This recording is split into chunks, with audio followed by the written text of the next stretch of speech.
Hello दोस्तों, मैं हूं आपका होस्ट जस्ट फॉर कोड। दोस्तों आ गया हूं आप लोग लेकर और अमेजिंग चैप्टर लेके।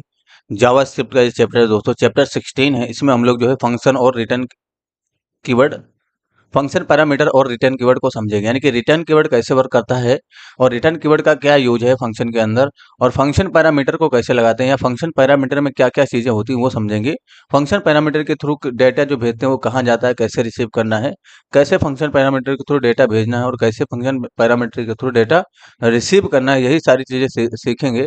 और कैसे एक ही डेटा पे हम मल्टीपल टास्क परफॉर्म कर सकते हैं फंक्शन पैरामीटर के थ्रू। ठीक है, तो यही चीज देखेंगे। सबसे पहले देखिए, मैंने जस्ट फॉर कोड लिखा है और ब्राउज़र में भी मैंने रन कर लिया है। यहाँ पर देखिए ब्राउज़र में भी मैंने वो वाला फाइल रन कर लिया है। तो यहाँ पर देखिए जस्ट फॉर कोड लिख के आ गया। सबसे पहले यहाँ पर आइए अपने वीएस कोड में। सबसे पहले तो हम स्क्रिप्ट को स्टार्ट कर लेंगे, यानी कि स्क्रिप्ट को स्टार्ट करते हैं इसलिए ताकि हम जो है जावास्क्रिप्ट का कोड लिख सकें। एक फंक्शन बना लेता हूँ मैं जरा, डेमो नाम का। मैंने डेमो नाम का फंक्शन बनाया इस तरीके से, डेमो नाम का इस तरीके से। और यहाँ पर क्या करूंगा, इस डेमो के अंदर से, यानी कि जो डेमो फंक्शन है इसके अंदर से मैं रिटर्न कीवर्ड लगाता हूँ इस तरीके से। और यहाँ पर मैं जस्ट फोर कोड रिटर्न करता हूँ, या जस्ट फोर कोड ना लिख के मैं आलोक कुमार रिटर्न करता हूँ। यहाँ से टर्मिनेट यहाँ पर करूंगा। तो मैं आपने यहाँ से रिटर्न किया है तो ये कहाँ जाएगा, यानी कि जो आलोक कुमार आपने यहाँ से रिटर्न किया इस फंक्शन की बॉडी से, अगर इस फंक्शन की बॉडी के अंदर से आपने कुछ भी रिटर्न किया तो वो कहाँ जाएगा दोस्तों। सबसे पहली चीज, जहां पर आप फंक्शन कॉल करोगे, जैसे आपने ये फंक्शन कहाँ कॉल किया है, जैसे आपने सपोज करो डेमो यहीं पर कॉल किया है, तो ये जो डेटा है ना यहीं पर आएगा, यानी कि जो आलोक कुमार है वो यहीं पर आएगा, यहीं पर ये डेमो के पास आएगा। तो अगर अगर अभी आपने अगर प्रिंट नहीं किया तो क्या दिखेगा, कुछ नहीं दिखेगा। ये देखिए कुछ नहीं दिखा, लेकिन हम यही चीज डेमो अगर प्रिंट कर दें, सपोज करो आप डायरेक्ट अलर्ट के अंदर रख लो, यानी कि कंट्रोल एक्स करो इसको और अलर्ट के अंदर डायरेक्ट प्रिंट कर दो, तो इससे क्या होगा, जो डेटा आ रहा है वो प्रिंट हो जाएगा। जरा अलर्ट के अंदर डेमो को इस तरीके से रख दीजिए। जो डेमो फंक्शन है अलर्ट के अंदर कॉल किया गया, इसका मतलब क्या होगा, जब कॉल होगा ये तो यहाँ से जो रिटर्न करेगा इसके पैरेंथेसिस में यहाँ पर इस तरीके से आ जाएगा, यानी कि यहाँ पर क्या आ जाएगा, आलोक कुमार इस तरीके से आ जाएगा। ठीक है, यहाँ पर कंट्रोल भी करिए जरा, डेमो को यहाँ पर कंट्रोल जेड करेंगे, यानी कि जो डेमो था उसी को हम यहाँ पर कॉल कर लेंगे। ठीक है, अभी आकर रिलोड करेंगे, अगर आप ये देखिए रिलोड करते ही डेटा आपका जो आलोक कुमार है वो यहाँ पर प्रिंट हो गया। अब जरूरी नहीं कि आलोक कुमार आप अलर्ट में ही प्रिंट करिए, सपोज करो इस वाले एच वन में आपको प्रिंट करना था, तो क्या करते, सबसे पहले तो एच वन को सेलेक्ट कर लेते, तो लेट एच वन इस से डिफाइन करिए और यहाँ पर क्या करिए, सॉरी स्मॉल लेटर में लिखेंगे कभी भी जावास्क्रिप्ट का कोड, तो let h one, sorry small letter में लिखना है आपको, लेट एच वन नाम से वेरिएबल बनाएंगे और यहाँ पर क्या करेंगे, डॉक्यूमेंट डॉट क्वेरी सिलेक्टर का यूज करेंगे इस तरीके से, और एच वन को हम लोग सेलेक्ट कर लेंगे। ठीक है, यानी कि क्वेरी सिलेक्टर इस तरीके से डिफाइन करेंगे और जो एच वन है उसको हम लोग सेलेक्ट कर लेंगे। तो एच वन बस यहाँ पर आप लिख दीजिए, डायरेक्ट आपका एच वन सेलेक्ट होगा और इसमें चला जाएगा। अब इसके अंदर अगर आपको प्रिंट करना है तो ज़्यादा कुछ नहीं करना है, यहाँ पर अलर्ट हटाइए और एच वन का यूज करिए, डॉट इनर टेक्स्ट या इनर एचटीएमएल दोनों में से किसी भी चीज़ का यूज कर लीजिए और इसके अंदर डेमो फंक्शन को इसके सामने कॉल कर दीजिए। तो जो डेमो फंक्शन जो रिटर्न करेगा यहाँ से, यानी कि सपोज करो यहाँ से डेमो फंक्शन कुछ भी रिटर्न कर रहा है तो इस एच वन के अंदर चला जाएगा। ठीक है, यहाँ पर आके रिलोड करिए, ये देखिए आलोक कुमार आ गया। ठीक है, तो ये था आपका फंक्शन, यानी कि आपने फंक्शन कीवर्ड के साथ फंक्शन बनाया। लेकिन यही फंक्शन अगर कांस्टेंट होता, यानी कि यही फंक्शन अगर आपका एरो फंक्शन होता तो कैसे रिटर्न होता डेटा, तब भी ऐसे रिटर्न हो जाता डेटा। यानी कि अगर फंक्शन की बॉडी के अंदर से कुछ रिटर्न करोगे तब भी वहीं पर यही दो, देखिए हमने कांस्टेंट बनाया डेमो के नाम से और एरो फंक्शन का रूप दिया है इसको, और यहाँ से भी मैंने रिटर्न किया और यहाँ पर मैंने डेमो को कॉल किया है, तो तब भी आपका डेटा यहीं पर आएगा। ये देखिए रिलोड करेंगे डेटा यहीं पर आएगा। अब सपोज करो यहाँ से आप 1 2 3 4 कुछ इस तरीके का डेटा भेज रहे हो तो वो चला जाएगा, है ना। जो भी आप भेजोगे वो कहाँ जाएगा, जहां पर आपने फंक्शन को कॉल किया होगा। यहाँ पर फंक्शन आपने कॉल किया है तो ये डेटा यहाँ से उठेगा और यहाँ पर फंक्शन कॉल में चला जाएगा। ठीक है, यानी कि फंक्शन यहाँ पर कॉल हुआ तो यहीं पर डेटा आएगा। अब अगर आपको एक और स्टेप बढ़ाना है तो यहाँ पर क्या करिए, लेट लेट डेटा इस नाम से बनाइए और इसमें जो है डेटा को रिसीव करके रखिए, यानी कि डेमो के अंदर इस तरीके से, यानी कि डेमो को यहाँ पर कॉल करेंगे तो डेमो जो रिटर्न करेगा वो यहाँ पर चला जाएगा। अब यहाँ पर डेटा लिख दीजिए आप, तो ऐसे भी आप कर सकते हैं, यानी कि यहाँ पर आप डेटा लिख सकते हैं इस तरीके से। ठीक है, रिलोड करके टेस्टिंग करेंगे तो यहाँ पर जो है आपका डेटा ये देखिए अभी भी आ रहा है। तो कहने का मतलब यह है, अब यहाँ पर आप कुछ भी चेंज करिए, जैसे मैंने लिखा आलोक और कुमार इस तरीके से मैंने लिख दिया, रिलोड करके टेस्टिंग करेंगे तो आलोक कुमार यहाँ पर आ जाएगा। तो रिटर्न जब भी आप करेंगे, यानी कि फंक्शन के अंदर से जहाँ कुछ भी आप रिटर्न करते हैं, बस इतना याद रखना कि किसी भी फंक्शन के अंदर से अगर आपने कुछ भी रिटर्न किया है तो वो वहां रिसीव होगा जहां आपका फंक्शन कॉल किया गया है। जैसे यहाँ पर आपका फंक्शन कॉल हुआ है तो यहीं पर आपका ये डेटा आएगा, यानी कि यहीं पर आएगा। तो यहीं पर आ रहा है डेटा, तो इसको हमने क्या किया है, एक डेटा नाम के वेरिएबल में स्टोर कर लिया है और उसी डेटा नाम के वेरिएबल को हमने इनर एचटीएमएल में प्रिंट कर दिया यहाँ पर। ठीक है, या इनर टेक्स्ट का यूज करिए या आप इनर एचटीएमएल का यूज करिए, दोनों से ही आपका डेटा प्रिंट हो जाएगा। ठीक है, अब सपोज करो यही एलोक कुमार अगर यहाँ पर जो है पी टैग से घिरा होता, यहाँ पर इस तरीके से पी टेक से घेर के आप भेजते हैं इस तरीके से, तो आप भेज सकते हो। यहाँ पर पी टेक कर दीजिए और यहाँ पर मैं स्टाइल भी लगा के इस तरीके से कलर इसका चेंज करके भेजता हूँ। तो स्टाइल लगाऊंगा इस तरीके से और यहाँ पर जो कलर प्रॉपर्टी है उसको अप्लाई करूंगा। तो कलर सिंगल कोड से लॉक करेंगे इस तरीके से, नहीं तो एरर आ जाएगा। तो जरा कलर प्रॉपर्टी को अप्लाई करिए और यहाँ पर रेड कर दीजिए। अभी क्या होगा, यहाँ पर देखिए रिलोड करके जब आप टेस्टिंग करेंगे तो क्या आएगा, पूरा पी टैग आएगा, क्योंकि आपने यहाँ पर इनर टेक्स्ट का यूज किया है। यही चीज अगर आप इनर एचटीएमएल से लिख देते तो आपका जो पूरा पूरा टैग है वो प्रोसेस हो जाता है और कलर भी आपका आ जाता है। रिलोड करिए, ये देखिए आलोक कुमार रेड कलर में आया। तो यहाँ से कुछ भी रिटर्न कर सकते हो, यानी कि इस फंक्शन के अंदर कुछ भी रिटर्न कर सकते हो। और ये लाइन अगर आप एरो फंक्शन के अंदर हो ना, तो आपको यहाँ पर रिटर्न कीवर्ड भी लगाने की आवश्यकता नहीं है। और नहीं, अगर आपको सिर्फ इतना ही कोड रिटर्न करना है तो क्या कर सकते हो, आप यहाँ से हटाओ इसको और ये फंक्शन की बॉडी भी हटा दो। इसके सामने अगर आपने ये कोड रख दिया तब भी ये रिटर्न हो जाएगा। यानी कि जो आपका एरो फंक्शन है इसके सामने कुछ भी अगर आप लिखते हो तो वो रिटर्न हो जाता है। जैसे रिलोड करिए जरा, यहाँ पर ये देखिए आलोक कुमार अभी भी आ रहा है। यहाँ पर अगर हम कुछ चेंज कर दें, जैसे मैंने लिखा 1 2 3 4 या अनूप कुमार लिख देता हूँ, मैं अनूप यादव लिख देता हूँ। इस तरीके से मैंने अनूप यादव लिखा, रिलोड करेंगे तो क्या होगा, ये देखिए अनूप यादव यहाँ पर आ जाएगा सही। ठीक है, तो फंक्शन यानी कि अगर आपने एरो फंक्शन बनाया है और आपको सिर्फ एक ही लाइन में कुछ रिटर्न करना है तो यहीं से आप रिटर्न कर दो, यहीं से रिटर्न कर दो। आपको बॉडी बनाने की जरूरत नहीं, यानी कि आपको इस तरीके से बॉडी बनाने की जरूरत नहीं है। यानी कि बॉडी इस तरीके से बनाने की जरूरत नहीं है अगर आपने एरो फंक्शन में काम किया। यानी कि एरो फंक्शन का यूज करो। अब आपका सिचुएशन एक ही लाइन का है कि आपको एक लाइन रिटर्न करना है, तो बस इसके सामने से जाके रिटर्न कर दो, यानी कि यहीं से जाके डायरेक्ट रिटर्न कर दो। क्या करना है, बॉडी बनाना है, रिलोड करेंगे तब भी ये रिटर्न हो जाएगा।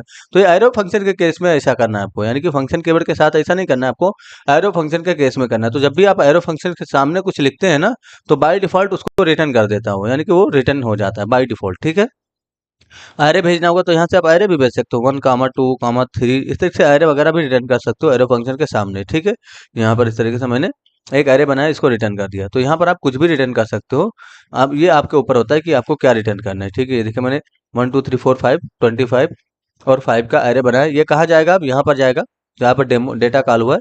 यहाँ पर इन एस्टिमल पास करेंगे तो क्या आएगा, देखिए रिलोड करेंगे यहाँ पर तो क्या आएगा, 1 2 3 4 5 इस तरीके से आ जाएगा। तो ये पूरा एरे है। अगर आपको इसको पूरा इंडेक्सिंग नंबर के साथ देखना है तो क्या करोगे, कंसोल डॉट लॉग का यूज करोगे यहाँ पर, यानी कि क्या करोगे यहाँ पर कंसोल डॉट लॉग का यूज करोगे और जो डेटा आ रहा है उसको यहाँ पर प्रिंट कर दो और रिलोड करके टेस्टिंग करिए जरा। कंसोल में रिलोड करिए मैंने और इंस्पेक्ट करके जाके कंसोल में देखेंगे तो देखिए जो आपका एरे है वो यहाँ पर आ गया। तो कभी भी याद रखना है आपको जब भी यहाँ से कुछ रिटर्न होगा तो जहाँ पर आपका फंक्शन कॉल होगा ना वहीं पर जाएगा डेटा। यानी कि यहाँ पर आपने फंक्शन कॉल किया तो यहीं पर डेटा जाएगा। अगर आपने ऊपर फंक्शन कॉल किया होता तो वहां पर डेटा जाता इस तरीके से। ठीक है, तो ये तो आपको समझ में आ गया होगा। अगर आपको बड़ा डेटा रिटर्न करना है, यानी कि इसमें मल्टीपल कोड है, तो आपको क्या करना पड़ेगा, जैसे इसके आगे कुछ और कोड है, यहाँ पर और ज्यादा कोड है, मतलब कई कई बार मल्टीपल लाइन का कोड होता है। उसके बाद हमें यहाँ से रिटर्न करना होता है। ठीक है, तो यहाँ से हम रिटर्न कोड लगाएंगे और यहाँ से भेजेंगे। ठीक है, ये हो गया। अब चलती है जरा जो है फंक्शन पैरामीटर को समझते हैं। तो फंक्शन पैरामीटर को समझने के लिए आपको इसको हटा दीजिए पूरा, H1 को भी हटा देता हूँ। H1 का कोई भी काम नहीं है अभी फिलहाल। अभी तक आपने रिटर्न कीवर्ड समझा कि रिटर्न कीवर्ड से जब आप डेटा भेजते हो तो वो कहा जाता है जहां पर आपने फंक्शन कॉल किया होता है। ठीक है, देखिए जरा अब एक और फंक्शन बनाइए जरा डेमो के नाम से। फिर से मैंने डेमो के नाम से ही फंक्शन बनाया। तो एरो फंक्शन का एरो फंक्शन का एग्जांपल फंक्शन के साथ एग्जांपल इसलिए देता हूं ताकि आपका दोनों का ही कॉन्सेप्ट क्लियर रहे, यानी कि ES6 का जो कॉन्सेप्ट है वो भी क्लियर हो जाए और जो फंक्शन यानी कि ओल्ड जावास्क्रिप्ट है उसका भी कॉन्सेप्ट क्लियर हो जाए। डेमो की यूज करिए यहाँ पर और यहाँ पर क्या करिए आप, यहाँ से मैंने लिखा कंसोल डॉट लॉग का इस तरीके से और यहाँ पर मैं लिखता हूँ just for code, just for code इस सेक्शन मैंने लिखा कंसोल डॉट लॉग में। यहाँ पर टर्मिनेट करेंगे और देखिए इसी डेमो फंक्शन को मैं नीचे ही कॉल कर देता हूँ। यहाँ पर क्या करता हूँ, डेमो फंक्शन को इस तरीके से कॉल कर देता हूँ। अगर हम डेमो को कॉल ना करें, चलो मैं डेमो को अभी नहीं कॉल करता हूँ, तो क्या कंसोल में रिजल्ट आएगा। रिलोड करके टेस्टिंग करिए जरा, इंस्पेक्ट करके अगर आप कंसोल में जाते हो तो आपको कुछ भी नहीं दिखेगा, क्योंकि आपका जो फंक्शन यानी कि जो कोड है कंसोल डॉट लॉग ये इस फंक्शन से ब्लॉक्ड है। यानी कि फंक्शन का कोड जब तक नहीं चलेगा जब तक आप उसको कॉल नहीं करेंगे। तो जरा कॉल करिए इसको, डेमो वाले को मैंने इस तरह से कॉल किया और रिलोड करेंगे तो देखिए यहाँ पर कंसोल में क्या आ गया, जस्ट फॉर कोड आ गया। यहाँ पर जो है यहाँ पर स्पेलिंग मिस्टेक है बट यहाँ पर जस्ट फॉर कोड आ रहा है, यानी कि आपका डेटा यहाँ से प्रिंट हुआ। सपोज करो कि आप चाह रहे हो कि यहाँ से यानी कि जहाँ से आपने फंक्शन कॉल किया, ऐसा बहुत बार सिचुएशन आता है प्रोजेक्ट वगैरह में कि जहाँ पर आप फंक्शन कॉल करते हो ना वहां से कुछ डेटा भेजना होता है इस फंक्शन में। यानी कि यहाँ पर आपका फंक्शन का डिफिनीशन है, यहाँ से कुछ डेटा भेजना है आपको और इस फंक्शन में भेजना है जहाँ पर आपका फंक्शन का डिफिनीशन। तो कैसे भेजोगे, यहाँ पर आपको इसके पैरामीटर के थ्रू डेटा भेजना होगा, यानी कि इसके फंक्शन ब्रैकेट के थ्रू, जो फंक्शन ब्रैकेट है ना इसके अंदर आपको डेटा भेजना होगा। तो क्या करेंगे 1 2 3 4 अगर आपने इस से लिखा है तो ये कहाँ जाएगा, अगर आपने यहाँ पर पैरामीटर में डेटा भेजा है तो इस फंक्शन के पैरामीटर में आएगा। तो रिसीव कैसे होगा? रिसीव करने के लिए आप किसी भी नाम से वेरिएबल बनाओ, एक्स नाम से, वाई नाम से, जेड नाम से, किसी भी नाम से बनाओ और कंसोल और डॉट लॉग में जो अब तक अभी जस्ट फॉर कोड प्रिंट करते इसको एक्स को प्रिंट कर दो। देखिए मैंने एक्स को प्रिंट किया, रिलोड करिए जरा टेस्टिंग करने के लिए। अब क्या होगा? ये देखिए 1 2 3 4 5। तो ये कहाँ से आपने भेजा? भेजा आपने यहाँ से, रिसीव कहाँ हुआ? इस फंक्शन के पैरामीटर में, और प्रिंट कहाँ हुआ? कंसोल डॉट लॉग के पैरामीटर में। यानी कि यहाँ पर देखिए कंसोल डॉट लॉग के बॉडी में ये प्रिंट किया। क्या हो रहा है यहाँ पर समझिए जरा। डेमो को आपने कॉल किया, फंक्शन पैरामीटर के थ्रू डेटा भेजा, यानी कि ये इसको बोलते हैं फंक्शन पैरामीटर। ठीक है, तो फर्स्ट पैरामीटर में आपने क्या भेजा? 1 2 3 4 5 भेजा। ये कहाँ जाएगा? एक्स में जाएगा, यानी कि यहाँ पर जो आपने रिसीव किया। तो जरूरी नहीं कि आप एक्स ही बनाइए, आप नम नाम से बना लीजिए इस तरीके से। बस यहाँ पर नम आ रहा है तो आपको एक्स नहीं प्रिंट करना, आपको नम प्रिंट करना। अगर आपने एक्स प्रिंट किया तो क्या प्रॉब्लम है? ये देखिए एरर आएगा कि एक्स इज नॉट डिफाइंड, यानी कि जो एक्स है वो डिफाइंड ही नहीं है। तो यहाँ पर क्या करिए, आपको एक्स नम को प्रिंट करना होगा। तो यहाँ पर नम कर लीजिए इस तरीके से जरा। अब रिलोड करिए जरा, देखिए रिलोड करेंगे तो यहाँ पर आपका जो डेटा नीचे से भेजा वो यहाँ पर रिसीव हुआ। सपोज करो एक और नंबर आपको भेजना था, यानी कि एक और डेटा आपको भेजना था, स्ट्रिंग डेटा, आलोक कुमार यहाँ से भेजना था, आलोक कुमार। ठीक है, तो ये आलोक कुमार कैसे रिसीव होगा? अब देखिए यहाँ पर आपने पैरामीटर के थ्रू डेटा भेजा तो पैरामीटर में रिसीव हो गया नंबर आपका। अभी आपका आलोक कुमार है तो कहाँ रिसीव होगा? यहीं पर रिसीव होगा। देखिए कॉमा यहाँ पर भी देंगे, यहाँ पर भी आपको कॉमा देना है, और ये जो डेटा आ रहा है इसको रिसीव कर लेना। तो आलोक नाम के वेरिएबल में ही रिसीव कर लेता हूँ। उसके बाद कॉमा देके कंसोल डॉट लॉग में मैं आलोक को प्रिंट कर देता हूँ। ठीक है, इस तरीके से। तो मल्टीपल रिजल्ट आप एक साथ कंसोल डॉट लॉग में प्रिंट कर सकते हो इस तरीके से कॉमा देके। रिलोड करिए जरा तो दोनों डेटा आ जाएगा, है ना। ये देखिए आलोक कुमार आ गया और ये भी आ गया। ठीक है, इसी तरीके से एक और डेटा होता है यहाँ पर, समझो रोल नंबर नाम का डेटा होता और 1 2 3 4 रोल नंबर होता है सही। ठीक है, और यहाँ पर आपको फिर से कामा देंगे और रोल नंबर को रिसीव कर लेंगे। तो रोल नाम से मैंने यहाँ पर वेरिएबल बनाया, जरूर नहीं कि रोल ही बनाइए, आप एक्स वाई जेड इस तरीके का वेरिएबल बना सकते हैं। और यहाँ पर हम लोग रोल को प्रिंट कर देंगे। रिलोड करेंगे यहाँ पर तो देखिए यहाँ पर क्या आया, पहले तो नंबर आ गया, फिर आलोक कुमार आ गया, फिर रोल नंबर आ गया। ठीक है, तीनों प्रिंट हो रहा है। इसी तीनों को आप 3 स्टेप में प्रिंट कर सकते थे। कैसे? इसको कॉपी करिए, यहाँ से इसको हटाइए, आप यहाँ पर आलोक प्रिंट कर दीजिए। यहाँ पर जो है मतलब यहाँ पर आप रोल प्रिंट कर दिया लास्ट में, और यहाँ पर आप क्या करिए, आलोक को प्रिंट कर दिया। ठीक है, तो मैंने यहाँ पर क्या किया, आलोक को प्रिंट इस से कर दिया। ठीक है, तो ये 3 स्टेप में प्रिंट होगा आप, है ना। तो आपको एक ही, अगर एक ही स्टेप में प्रिंट करना है तो कॉमा देके चले जाइए, लो कंसोल डॉट लॉग में सब प्रिंट करते हैं। अब यह क्या होगा, ये देखिए 3 स्टेप में प्रिंट हुआ, यानी कि पहले तो ये आया, फिर कंसोल डॉट लॉग दूसरा आया, फिर तीसरा आया, क्योंकि आपने 3 बार कंसोल डॉट लॉग लिखा है। तो अगर आपको 3 रिजल्ट प्रिंट करना है तो कॉमा देके यहाँ पर लिख सकते हो आप, यानी कि आलोक इस तरह से लिख दो, उसके बाद कॉमा दो, और यहाँ पर जो आपका रोल है उसको भी लिख दो। तो कहने का मतलब ये है कि अगर आपको मल्टीपल रिजल्ट एक साथ कंसोल में प्रिंट करना है तो कॉमा देके प्रिंट कर सकते हो। अब रिलोड करेंगे तो मल्टीपल रिजल्ट, यानी कि तीनों रिजल्ट यहाँ पर यानी कि कंसोल में आपको दिख जाएगा।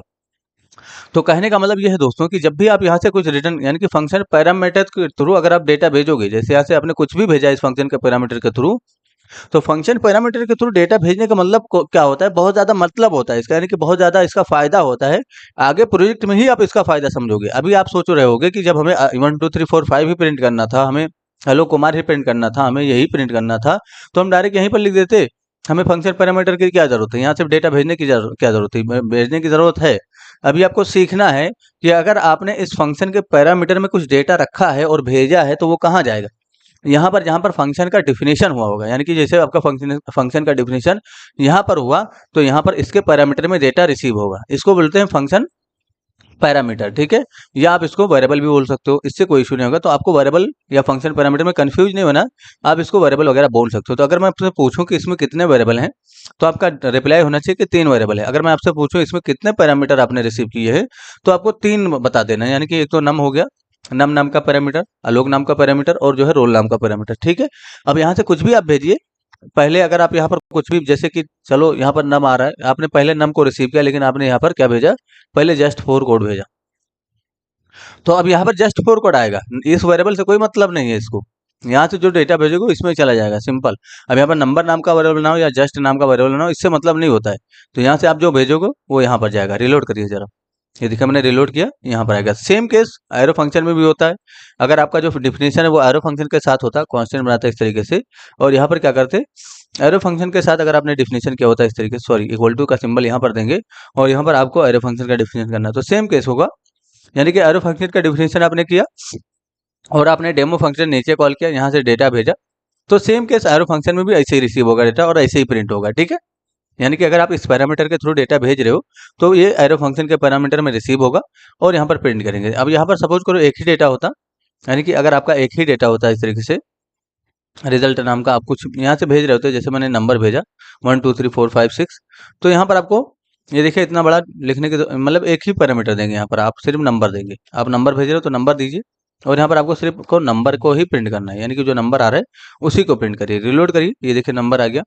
अब यहाँ पर अगर आपका एक ही पैरामीटर रहा है तो इसको फंक्शन ब्रैकेट भी अगर आप नहीं दोगे और यहाँ पर रिसीव कर लोगे डायरेक्ट, तो आपका कंसोल डॉट लॉग में ये प्रिंट हो जाएगा। जरा रिलोड करिए, है ना, इस तरीके से। तो ये एक डेटा आएगा तब ऐसा करना। लेकिन अगर आप मल्टीपल डेटा आप यहाँ से भेज रहे हो, यानी कि यहाँ से आपने 2 डेटा भेजा, आलोक भी भेजा, तो यहाँ पर आपको क्या करना पड़ेगा, फिर इसको यानी कि कॉमा देके यहाँ पर आप नहीं रिसीव कर सकते आलोक को, यानी कि आलोक को कॉमा देके नहीं रिसीव करते, एरर आएगा। इसको क्या करना पड़ेगा, आपको फंक्शन ब्रैकेट से घेरना होगा। तो ये एरो फंक्शन के केस में ऐसा है। रिलोड करिए और यहाँ पर कॉमा देके आलोक को टेस्ट करिए। मैंने आलोक यहाँ पर लिखा, रिलोड करेंगे तो देखिए हमारा इस तरीके से आ गया। तो चलिए एक एग्जांपल देखते हैं जरा फंक्शन ब्रैकेट के थ्रू, सॉरी मतलब फंक्शन पैरामीटर का एक बढ़िया सा एग्जांपल देखते हैं, तब आपको समझ में आएगा। इसको हटाइए जरा और ऊपर की तरफ आ जाइए। यहाँ पर एक इनपुट फील्ड बनाइए, सबसे पहले इनपुट, और यहाँ पर लिख देंगे हम लोग टाइप में नंबर, इस तरीके से। और यहाँ पर लिख देंगे हम लोग मतलब कुछ भी मत लिखिए, टाइप में नंबर ही रहने दीजिए। एक और इनपुट बनाइए जरा इस तरीके से, टाइप में इसमें भी नंबर कर दीजिए, और इसके जस्ट नीचे एक बटन बनाइए इस तरीके से, और यहाँ पर मैं लिख देता हूँ क्लिक में, क्लिक में, इस तरीके से मैंने लिखा। बस तीनों को सेलेक्ट कर लेंगे। तो अभी रिलोड करके आप देखोगे तो इस तरीके से कुछ आपको इंटरफेस दिखेगा, यानी कि एक यूजर इंटरफेस मैंने बनाया। यहाँ से नंबर लूंगा, यहाँ से नंबर लूंगा, और किसी दूसरे फंक्शन में कैलकुलेट करूंगा, और वहां से जो कैलकुलेशन आएगा फिर से उसी फंक्शन में जाकर प्रिंट करूंगा। तो अभी देखिए जरा, सबसे पहले दोनों डेटा को रिसीव करेंगे तो यहाँ पर बनाएंगे लेट ऑल इनपुट के नाम से वेरिएबल। तो ऑल इनपुट इस नाम से मैंने वेरिएबल बनाया, और यहाँ पर क्या करूंगा, document dot query selector all का यूज करूंगा, यानी कि क्वेरी सिलेक्टर ऑल का यूज करना है इस तरीके से। और यहाँ पर आपको इनपुट फील्ड को सिलेक्ट करना है, तो डायरेक्ट इनपुट टैग लिख देंगे, तो आपका इनपुट टैग यहाँ पर सिलेक्ट हो जाएगा। लेट बटन को भी सिलेक्ट कर लीजिए, तो btn dot document dot btn equals to document dot query selector का यूज करेंगे, सॉरी डॉक्यूमेंट लिखेंगे यहाँ पर, और डॉट क्वेरी सिलेक्टर इस सेक्शन डिफाइन करेंगे। और यहाँ पर जो आपको क्या लिखना है, बटन, यानी कि जो बटन आ रहा है उसको भी रिसीव कर लिए। ठीक है, तो दोनों को मैंने रिसीव कर लिया। बीटीएन में ऑन क्लिक लगाएंगे तो BTN dot on click equal to function, इस तरीके से डिफाइन करेंगे। आप चाहें तो यहाँ पर एरो फंक्शन का डिफिनेशन कर दो, यानी कि इस तरीके से एरो फंक्शन का डिफिनेशन करो, या आप चाहो तो फंक्शन कीवर्ड के साथ डिफिनेशन करो, कोई भी इशू नहीं होगा। उसके बाद अगर आपको ऑल इनपुट का जो डोनर डेटा है उसको प्रिंट करना है, तो क्या करेंगे, कंसोल डॉट लॉग सर्च करेंगे इस तरीके से, और जो भी ऑल इनपुट में आएगा उसको प्रिंट कर देंगे। तो कंसोल डॉट ऑल इनपुट, और इसके जीरो इंडेक्स का वैल्यू सबसे पहले प्रिंट करके देखिए। तो मैंने यहाँ पर वैल्यू लिखा है इस तरीके से, वैल्यू कीवर्ड लगाएंगे इस तरीके से, तो आपका जो जीरो इंडेक्स पे जो लिखा जाएगा, यानी इस वाले इनपुट फील्ड में जो लिखा जाएगा वो मिल जाएगा। रिलोड करिए जरा, इंस्पेक्ट कर लीजिए जरा, ये देखिए कंसोल में गया, और यहाँ पर मैं लिखा 20, और यहाँ पर क्लिक करूंगा तो देखिए क्या आ गया, 20 आ गया। अब इस पे अगर मैं 50 लिखता हूँ, यहाँ पर क्लिक करता हूँ तो 50 नहीं आएगा, 20 आएगा, इसका वही वैल्यू आएगा, क्योंकि आपने एक ही को प्रिंट किया है। अगर आपको दोनों को प्रिंट करना है तो कॉपी कर लीजिए कंट्रोल सी करके, इसी के जस्ट नीचे कॉमा दीजिए, कंट्रोल भी कर दीजिए इसी के बगल में, और यहाँ पर 1 कर दीजिए। ठीक है, रिलोड करके टेस्टिंग करेंगे तो अब दोनों का प्रिंट होगा। यहाँ पर मैंने लिखा 20, और यहाँ पर मैं लिखता हूँ 50, इस तरीके से लिखता हूँ। क्लिक पे क्लिक करूंगा तो ये देखिए 20 50 दोनों आ गया।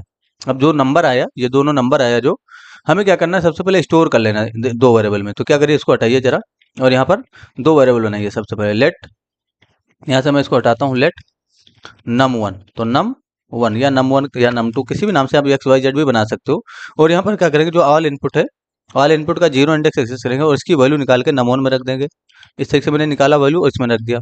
लेट num2, दूसरे वाले इनपुट फील्ड की वैल्यू निकालेंगे, और कहाँ रखेंगे, ऑल इनपुट का यूज करेंगे इस तरीके से, और जो आपका 1 इंडेक्स है इसकी वैल्यू निकाल लेंगे। तो डॉट वैल्यू इसे डिफाइन कर दीजिए, वैल्यू कीवर्ड का यूज करना है दोस्तों इस तरीके से। तो आपका num2 और num1 इसमें आ गया, यानी कि num1 इसमें आ गया, num2 इसमें आ गया। कहने का मतलब ये है, एक डेटा तो आपने नंबर में रखा है ये वाला, दूसरा डेटा आपने नंबर 2 में रखा। नंबर 2 और नंबर 1 क्या है, एक वेरिएबल है बस, और कुछ नहीं, यानी कि ये एक वेरिएबल है। तो यहाँ पर आप एक्स वाई भी कर दोगे तो कोई इशू नहीं है, यानी कि आप यहाँ पर एक्स वाई कर दो, क्या इशू है, कुछ नहीं है ना, एक्स वाई कर दो इस तरीके से, तो अब एक्स वाई में भी तो रिसीव हो जाएगा। तो मैंने नंबर 1 नंबर 2 कर लिया इस तरीके से। अब मैं चाह रहा हूँ कि यहाँ से मैं डेटा भेजूँ, और यहाँ पर यानी कि एक जो है फंक्शन बनाऊँ ऐड नाम का, तो एक कॉन्स्टेंट बना लेता हूँ, एरो फंक्शन ही बना लेता हूँ इस तरीके से, कांस्टेंट ऐड, ऐड नाम का मैंने एक फंक्शन बनाया, और जो वहां से डेटा आए उसको मैं यहाँ पर कैलकुलेट करूँ, यानी कि इस ऐड फंक्शन में कैलकुलेट करूँ। यानी कि डेटा तो यहाँ पर रिसीव, मतलब मैं रिसीव कर रहा हूँ, और कैलकुलेट करने का काम यहाँ पर करना है। तो कैलकुलेट करने का काम आपके मन में अगर ये आ रहा है कि हम यहीं पर कर सकते हो, तो वहां पर क्यों, तो फंक्शन पैरामीटर का रिगार्डिंग आपको कुछ क्लियर करना है, इसीलिए ठीक है ऐसा किया जा रहा है। तो यहाँ पर डेटा जो है भेजना है यहाँ से और यहाँ पर, तो यहाँ से जो डेटा है वो कैसे आएगा, यानी कि इस फंक्शन से डेटा है यहाँ पर इस फंक्शन में कैसे आएगा, तो आपको सबसे पहले क्या करना होगा, इस फंक्शन को यहाँ पर कॉल करना होगा, यानी कि जो ऐड नाम का फंक्शन है ना ये वाला, यहाँ पर कॉल करिए। तभी तो इस फंक्शन से और इस फंक्शन से रिलेशन बिल्ड होगा, यानी कि ये जो फंक्शन है और ये जो फंक्शन है इससे रिलेशन कैसे बिल्ड होगा। अब यहाँ पर जब तक आप फंक्शन कॉल नहीं करेंगे तो डेटा कैसे भेज पाएंगे आप। यहाँ पर आपने कुछ कॉल नहीं किया तो रिलेशन कुछ है, इसका कुछ नहीं है। अभी अगर आपने ऐड कॉल कर लिया तो इसका मतलब क्या हुआ कि अब इसका रिलेशन बन गया इस फंक्शन से, यानी कि इस फंक्शन से इसका कुछ रिलेशन बन गया। अब यहाँ से आप कुछ डेटा भेज सकते हो। तो यहाँ पर इस फंक्शन के पैरामीटर से अब num1 भेज दीजिए, कॉमा देकर num2 भेज दीजिए। तो num1 और num2 क्या है, num1 और num2 क्या है, यही दोनों वेरिएबल है आपका। तो यहाँ पर अगर x नाम का वेरिएबल बना होता तो यहाँ पर x भेजते इस तरीके से, अगर यहाँ पर y बना होता तो यहाँ पर क्या भेजते, y भेजते, यानी कि यहाँ पर आपको एक्स वाई भेजते। तो जो वेरिएबल आपने बनाया है बस उसी को भेजना है, कंट्रोल जेड कर दीजिए। तो इसमें अगर आपसे पूछूं मैं क्या आ रहा है, तो इसमें नंबर 1 आ रहा है, यानी कि इनपुट फील्ड का नंबर 1 का डेटा ये वाला डेटा आ रहा है। दूसरे में क्या आ रहा है, num2 आ रहा है, यानी कि जो है यहाँ पर ये वाला डेटा आ रहा है 50। ठीक है, तो यहाँ पर जो है ना कि 50 लिखिए, आप कुछ भी लिखोगे वही जाएगा। ठीक है, अब आपने यहाँ से भेजा है अगर कुछ ऐड फंक्शन को कॉल किया है, और आपका जो ऐड फंक्शन की डेफिनेशन है वो कहाँ है। मैंने क्या कहा, आपने यहाँ से कॉल करते समय कुछ डेटा भेजा अगर, तो वो कहाँ जाएगा, जहां पर आपका डिफिनीशन होगा। तो देखिए डिफिनीशन यहाँ पर है, तो रिसीव कहाँ करेंगे। अब यहाँ पर देखना है आपको कि आपने कहीं रिटर्न कीवर्ड तो नहीं लगाया है, यहाँ पर रिटर्न कीवर्ड तो लगाएंगे नहीं। जब आप यहाँ पर रिटर्न कीवर्ड लगाते हो ना तो उसी फंक्शन के अंदर जाते हैं। जैसे यहाँ पर कोई फंक्शन होता है, जैसे यहाँ पर रिटर्न कीवर्ड लगाया सपोज आपने यहाँ पर, तो ये जहाँ पर कॉल हुआ होगा वहाँ डेटा जाएगा। लेकिन आपने रिटर्न कीवर्ड का यूज नहीं किया, क्या किया है, यहाँ पर फंक्शन पैरामीटर के थ्रू डेटा भेज रहे हैं, तो इस फंक्शन के पैरामीटर में ही डेटा रिसीव होगा, यानी कि यहाँ पर डेटा रिसीव होगा। अब यहीं पर डेटा क्यों रिसीव होगा, क्योंकि देखिए आप कहाँ से भेज रहे हो, ऐड फंक्शन के अंदर से भेज रहे हो, यानी कि यहीं पर डेटा रिसीव होगा। अगर सपोज करो कोई डेमो नाम का फंक्शन होता है यहाँ पर इस तरीके से, तो डेमो में क्यों नहीं रिसीव होता, यानी कि डेमो में क्यों नहीं रिसीव होता, यहाँ पर डेमो नाम का फंक्शन है इस तरीके से, तो यहाँ पर क्यों नहीं रिसीव होगा, यहाँ पर क्यों नहीं रिसीव होगा। आप डेमो भी कॉल कर लीजिए, वहाँ पर कंट्रोल सी करिए और यहाँ पर डेमो भी कॉल कर लीजिए इस तरीके से, और नंबर 1 और नंबर 2 भेज दीजिए, तो अब यहाँ पर भी रिसीव हो जाएगा। कॉमा देकर num2 भेज दीजिए, तो अब क्या होगा, डेमो भी रिसीव हो जाएगा। तो अगर आपने डेमो में भेजा है, सॉरी यहाँ पर देखिए मिस्टेक हो गया, यहाँ से num1 भेजेंगे इस तरीके से और कॉमा देके num2 भेज देंगे। ठीक है, तो अब यहाँ से अगर आप कुछ भेज रहे हो तो डेमो भी रिसीव हो, क्योंकि आपने डेमो कॉल किया वहाँ से डेटा भेजा। लेकिन अगर आपने ऐड ही सिर्फ कॉल किया है तो इसी में तो डेटा आएगा, यहाँ पर रिसीव कर पाएंगे, नहीं रिसीव करेंगे। तो कभी भी याद रखना, जब भी आप फंक्शन कॉल करते समय डेटा भेजो तो इसको बोलते हैं फंक्शन कॉल किया और यहाँ से कुछ डेटा भेजा। ठीक है, तो ये डेटा कहाँ जाएगा, यहीं पर आएगा। तो यहाँ पर आप किसी भी नाम से वेरिएबल बनाओ, आप यहाँ पर x कॉमा वाई नाम से वेरिएबल बना लो, तो x में क्या आ जाएगा, नंबर 1 आ जाएगा, और y में क्या आ जाएगा, नंबर 2 आ जाएगा। जरा इसको प्रिंट करिए, कंसोल डॉट लॉग करिए इस तरीके से, और यहाँ पर प्रिंट करने की कोशिश करिए। तो हम क्या करेंगे, x प्लस वाई इस तरीके लिख रहे हैं ताकि दोनों ही कैलकुलेट हो जाए। रिलोड करिए जरा, मैंने रिलोड किया और यहाँ पर इंस्पेक्ट कर लूंगा इस तरीके से, कंसोल में जाऊंगा, यहाँ पर मैं 70 लिख देता हूँ और यहाँ पर भी मैं 70 लिख देता हूँ। ठीक है, यहाँ पर कैलकुलेट पे क्लिक करेंगे तो देखिए क्या है, 70 आ गया, बट ये कैलकुलेट नहीं हुआ। यानी कि क्या हुआ, कैलकुलेट हुआ या नहीं हुआ। तो ये कैलकुलेट क्यों नहीं हो रहा है, यहाँ पर आपने तो प्लस लगाया तो दोनों जुड़ना चाहिए। तो ऐसा क्यों हो रहा है कि दोनों ही साथ में प्रिंट हो जा रहे हैं। ऐसा इसलिए हो रहा है दोस्तों क्योंकि ये जो नंबर, ये जो डेटा है ना, इसका डेटा टाइप क्या है पहले वो देखो। कंट्रोल एक्स कर लो और टाइप ऑफ के अंदर इसको रख दो जरा थोड़ी देर के लिए। टाइप ऑफ फंक्शन का यूज करो इस तरीके से, यानी कि जो टाइप ऑफ फंक्शन है आपका उसका यूज करो, और यहाँ पर एक्स को रख दो सिर्फ, यानी कि यहाँ पर जो एक्स आ रहा है उसको रख दो, यानी कि जो नंबर आ रहा है उसको रख दो। रिलोड करो जरा, और यहाँ पर मैंने लिखा 50 और यहाँ पर क्लिक करूंगा तो देखिए क्या आ रहा है, स्ट्रिंग आ रहा है। यानी कि वहां से जो डेटा आप भेज रहे हो, यहाँ से जो डेटा आप भेज रहे हो नंबर 1 नंबर 2 में रख के, वो एक स्ट्रिंग टाइप का डेटा है, इसलिए वो कॉन्केट हो जाएगा, कभी भी वो जुड़ेगा नहीं, कैलकुलेट नहीं होगा, वो कॉन्केट हो जाएगा। तो आपको क्या करना है, यहाँ पर आपको प्लस लगा देना है। अगर आप इसको नंबर में कन्वर्ट करना चाह रहे हो तो प्लस लगा दो। पहला तरीका कि आप प्लस लगा के इसको नंबर में कन्वर्ट कर दो। मैंने यहाँ पर 50 लिखा, क्लिक करूंगा तो देखिए नंबर में कन्वर्ट हो गया। दूसरा तरीका क्या है इसको नंबर में कन्वर्ट करने का, यहाँ से हटाओ आप इस चीज को, यानी कि यहाँ से आप इसको हटा लो और यहाँ से आप क्या करोगे, यहाँ पर आपको इसको पूरा दोनों कोड कंट्रोल एक्स कर लेना है, दोनों लाइन का। इस तरीके से मैंने कंट्रोल एक्स किया और यहाँ पर क्या कर सकते हैं हम, यहाँ पर क्या कर सकते हैं हम, पार्स इंट फंक्शन का यूज कर सकते हैं, यानी कि पार्स इंट इसके अंदर अगर आपने रख दिया तब भी ये क्या होगा, नंबर में कन्वर्ट हो जाएगा। यानी कि जो आपका डेटा है, यहाँ पर एरर क्यों आ रहा है क्या आ रहा है एरर, अनएक्सपेक्टेड टोकन। अच्छा अच्छा, यहाँ पर देखिए एक ब्रैकेट हमारा कट गया गलती से। ठीक है, तो इसको यहाँ पर ब्रैकेट लगा देंगे और यहाँ पर लास्ट में ब्रैकेट बंद कर देंगे। ठीक है, गलती से ब्रैकेट चला गया था। ठीक है, ये देखिए है ना, तो यहाँ पर अपने पार्सेंट के अंदर रख दिया तब भी ये नंबर में कन्वर्ट होएगा। जरा रिलोड करके टेस्टिंग करिए। मैंने यहाँ पर लिखा 40 और यहाँ मैंने 10 लिखा, क्लिक करेंगे तो देखिए नंबर में आ गया। एक और तरीका होता है आपका, यानी कि यहाँ पर आप नंबर फंक्शन का यूज कर सकते हो, यानी कि यहाँ पर आप नंबर फंक्शन का यूज कर सकते हो नंबर में कन्वर्ट करने के लिए। तो कई सारे तरीके होते हैं, किसी भी डेटा को नंबर में अगर आपको कन्वर्ट करना है तो बहुत सारे तरीके हैं। जैसे नंबर फंक्शन का यूज कर लो, % का यूज कर लो, तब भी आपका यह नंबर में कन्वर्ट हो जाएगा। देखिए अब क्लिक करेंगे तो नंबर में कन्वर्ट हो गया। ठीक है, इसी तरीके से सबसे आसान जो तरीका वो क्या था आपका, प्लस वाला था, तो उसको उसी को यूज कर लीजिए यहाँ पर, यानी कि प्लस का ही यूज कर लीजिए इस तरीके से। ठीक है, ये देखिए मैंने क्या किया, प्लस का यूज किया, तो अभी भी क्या होगा, नंबर में कन्वर्ट हो जाएगा। ठीक है, यहाँ पर लिखेंगे 50 और क्लिक करेंगे तो नंबर में कन्वर्ट हो गया। इस सेक्शन नंबर आ रहा है अब यहाँ पर, तो आप क्या करें, यहाँ पर जोड़िए जरा, इसको हटाइए और यहाँ से जोड़िए एक्स प्लस वाई को, एक्स प्लस वाई इस से जोड़ देंगे, एक्स प्लस वाई। ठीक है, एक्स प्लस वाई मैंने इस से लिखा और यहाँ पर स्मॉल लेटर में ही एक्स लिखेंगे इस तरीके से। ठीक है, क्योंकि जो है केस सेंसिटिव होता है। रिलोड करिए जरा, टेस्टिंग करने के लिए मैंने रिलोड किया और यहाँ पर मैं लिखता हूँ 50 और यहाँ पर भी मैं 50 लिख देता हूँ और यहाँ पर क्लिक करूंगा तो क्या आएगा 100, यानी कि दोनों ही डेटा जुड़ गया। तो हुआ क्या एक्चुअली, यहाँ पर आपने डेटा यहाँ पर रिसीव किया, यानी कि जो दोनों इनपुट फील्ड का डेटा है, इस इनपुट फील्ड का, इस इनपुट फील्ड का और इस इनपुट फील्ड का डेटा आपने कहाँ रिसीव किया, इसके अंदर रिसीव किया। कैलकुलेट आपने कहाँ किया, कैलकुलेट आपने यहाँ पर किया, प्रिंट भी आपने यहीं पर किया। सपोज करो कैलकुलेट यहाँ पर करना था आपको और प्रिंट यहाँ पर करना था, यानी कि इसी फंक्शन में आपको प्रिंट करना था। तो क्या करेंगे आप यहाँ से, आप बस यहाँ पर कैलकुलेशन का कोड करिए, कैलकुलेट करके एक वेरिएबल में रखिए जरा, लेट रिजल्ट, और यहाँ पर क्या करिए, एक्स प्लस वाई को जोड़ लीजिए और रिजल्ट में रख दीजिए।